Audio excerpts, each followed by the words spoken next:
नमस्कार भोजपुरी जान संगीत सीखो चैनल में सभी का बहुत बहुत स्वागत है, दिल से स्वागत है। और आज के इस वीडियो में बताने वाला हूँ जो भी नए कलाकार बनने की सोच रहे हैं, यानी नए सिंगर बनना चाहते हैं, ठीक है, तैयारी करना चाहते हैं आराम से घर बैठे, या फिर क्लास करना चाहते हैं, तो मैं पूरी नॉलेज इस वीडियो में देने वाला हूँ जिससे आपको बहुत फ़ायदा होगा। उस प्रकार से अगर आप तैयारी करेंगे तो, अगर आपका जर्नी टाइम है, क्योंकि अगर आप लापरवाही करेंगे, ठीक है, ठीक से वर्क नहीं करेंगे, मेहनत पे ध्यान नहीं देंगे तो कुछ नहीं हो सकता है।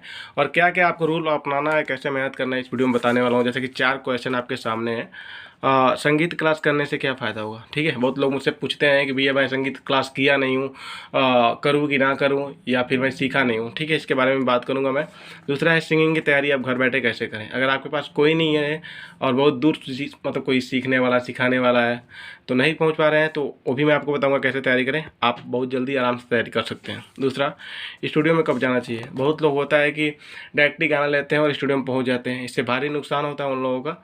और बताऊंगा कैसे तैयारी करके स्टूडियो जाना चाहिए और कैसे आप जल्दी से सीख पाएंगे। इसका भी एक मुख्य कारण है, मैंने देखा है, ठीक है, कि आप जल्दी अगर आप सीखना चाहते हैं सुर और बीट पे गाना, तो इस वीडियो को देख लीजिए। आपको अगर इस वीडियो से नहीं कुछ मिला तो फिर मैं वीडियो बनाना बंद कर दूंगा, ठीक है, क्योंकि ये बहुत सोच समझ के वीडियो बनाया गया है और आप लोगों को मैं बारीकी से समझाऊंगा। इसका सारा उदाहरण सामने है, ठीक है, एक एक करके मैं बताने वाला हूँ। तो आपको बता दूँ कि संगीत से जुड़ी बहुत सी जानकारी इस चैनल से मिलती रहती है और बहुत सारे ऑफर भी अपने स्टूडियो से, जैसा कि आप लोग देख सकते हैं, ठीक है, ऑफर भी मिलते रहते हैं और फुल फ्री सॉन्ग, बहुत सारे सॉन्ग भी देखने को मिलते रहते हैं। तो चैनल को सब्सक्राइब कर लीजिए, क्योंकि यहाँ पे सिर्फ सिंगर जो भी नए कलाकार हैं, यहाँ पर सिंगिंग और संगीत से जुड़ा ही जानकारी मिलता है, ठीक है। तो चैनल को सब्सक्राइब कर लीजिए, बेल और आइकन को प्रेस कर लीजिए वीडियो सबसे पहले देखने के लिए, ठीक है। तो चलिए अभी स्टार्ट करते हैं वीडियो को और बताते हैं। वीडियो को ध्यान से देखिए और मेरे बात को ध्यान से सुनिए, ठीक है, तभी आपको समझ में आ जाएगा कैसे आपको तैयारी करना है। चलिए वीडियो को स्टार्ट करते हैं, लेट्स गो। तो सबसे पहले हम लोग चलते हैं संगीत क्लास करने से क्या फ़ायदा होता है। संगीत क्लास करने के बहुत फ़ायदे होते हैं, आपको बता दूं। संगीत बहुत बड़ा है, ठीक है, इसकी कोई सीमा नहीं है। जैसे आप सीखने जाएंगे तो वहाँ पे 1000 प्रकार के इंस्ट्रूमेंट हैं, मतलब 1000 प्रकार के नहीं, लेकिन फिर भी बहुत हो जाते हैं। तबला, ढोलक, हारमोनियम, बैंजू, सितार, क्या बोलते हैं, गिटार, सब बहुत सारे चीज़ हो जाते हैं, ठीक है। लेकिन आपको जो भी सीखना है ना, दिल से ध्यान देना पड़ेगा, मेहनत करना पड़ेगा। जो चीज़ वहाँ पे बताई जाएगी आपको घर पे आके रिवाइज करना पड़ेगा उसको, ठीक है। और आप खुद से कंफर्म कर ले आपको सीखना क्या है। सिंगिंग सीखना है तो देखिए, सिंगिंग के लिए कुछ होता है कि सरस्वती माता का देन होता है। जो लोग बहुत अच्छे गाते हैं, नहीं सीखे भी होते हैं फिर भी अच्छे गाते हैं। लेकिन आप नहीं सीखे हैं तो आपको प्रयास करना चाहिए, सीखना चाहिए, ठीक है। कोई कैसे कर रहा है ध्यान देना चाहिए। इसके बारे में बताऊंगा, सिंगिंग की तैयारी आप घर बैठे कैसे करें, ठीक है। ये दूसरा क्वेश्चन, इसका मैं आपको बता रहा हूँ कैसे आपको क्या करना है। इस क्वेश्चन में आपको बता दूसरा जो है क्वेश्चन, सिंगिंग की तैयारी घर बैठे कैसे करें, तो इसमें आपको ध्यान देना पड़ेगा। अगर आपके पास कोई गुरु नहीं है तो अपने आत्मविश्वास को मजबूत करना होगा, जगाना होगा, ठीक है। क्योंकि आपको समझिए कि जैसे मान लीजिए 1000 प्रकार के सॉन्ग है मार्केट में, जिनका भी सॉन्ग पसंद है उनका सुन करके जो भी स्केल आपसे नहीं उठ रहे हैं उसको बार बार उठाने की कोशिश कीजिए, ठीक है। अगर आप तैयारी करते रहेंगे, हाई स्केल लो स्केल उठाने की कोशिश करते रहेंगे, हर एक माध्यम से गाने की कोशिश करेंगे तो आप सीख जाएंगे 100%। लेकिन प्रयास करना पड़ेगा, ठीक है। स्टूडियो में आपको कब जाना चाहिए, ये भी मैं क्लियर कर दे रहा हूँ। तीसरा क्वेश्चन का उत्तर यहाँ लिखा है। पहला नंबर तो आप ट्रैक पे लिखवा रहे हैं, न्यू ट्रैक लिखवा रहे हैं, तो घर पे बैठ के तैयारी कर लें, वहाँ पे जाके पढ़ना नहीं है, ठीक है।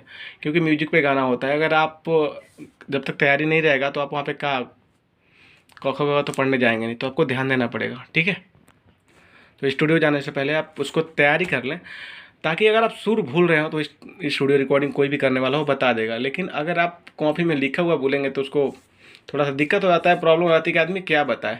तब कोटा पूरा करने वाली बात हो जाएगी कि भाई इसका जल्दी से करा के हटाओ, ये टाइम पास करेगा, ठीक है, क्योंकि तैयारी किया नहीं और सिंगिंग करना है नहीं, इससे यही मालूम चलता है। तो मेहनत करके जाएंगे तो आप पे लोग ध्यान देंगे, अच्छे गाएंगे तो ध्यान देंगे, खराब गाएंगे तो ऐसे लोग ध्यान नहीं देगा और बाद में आप कहेंगे कि उसकी गलती है, ये आपकी गलती है, ठीक है। अब लास्ट, कैसे आप जल्दी सीख जाएंगे। दोस्त मैं अपने अपने विश्वास से बता रहा हूँ, ठीक है, जैसे मैं बता रहा हूँ एकदम क्लियर बता रहा हूँ। जैसा कि मैं बहुत लोगों को देखा हूँ जिसको कुछ नहीं आता है, मेरे पास नॉर्मली रहते हैं, ठीक है, मैं वैसे गाता रहता हूँ हमेशा, ठीक है, सुन सुन के या फिर जैसे भी हो, ठीक है, मेरे साथ वो ऑटोमेटिक गाने लगते हैं, बीट पे भी गाने लगते हैं, अलग अलग धीरे धीरे सुर भी आने लगता है उन लोगों के पास। तो कहा जाता है ना कि किसी अच्छे, जैसे मान लीजिए कलाकार है जो भी, तो उनके पास अगर आप रहते हैं और उनके देखते हैं कि वो कब गलती मतलब कैसे गा रहे हैं, तो देख देख के आ जाता है, ठीक है। अरे एक बात समझ लीजिए, गुरु के पास ज्ञान ही मिलता है, ठीक है। मैं अपनी बात नहीं कर रहा हूँ, किसी के पास कर रहा हूँ। तो आपके अगल बगल कोई भी अच्छा कलाकार हो तो उसके साथ रहिए, वो गा रहा है तो आप बैक से गाइए, सीखिए, समझिए, जानिए, उससे पूछिए कि आप कैसे कर ले रहे हैं, मुझे भी सिखाइए, और दोनों लोग मिलकर आपस में कर सकते हैं, ठीक है। और ऐसा तो किसी के पास भी जाके आप उसके पास जाके मतलब अपना तैयारी कर सकते हैं। ये आपको बहुत जल्द फ़ायदा होगा और आप जल्द से जल्द सीख जाएंगे। अच्छा लगा तो बनता है, और कमेंट में ज़रूर बताइए कि नेक्स्ट वीडियो कैसी जानकारी या फिर फुल फ्री सॉन्ग या फिर क्या लेकर आया जाए। इसी के साथ मिलेंगे नेक्स्ट वीडियो, तक के लिए टाटा बाय बाय। जय हिंद, जय भारत, जय भोजपुरी समाज।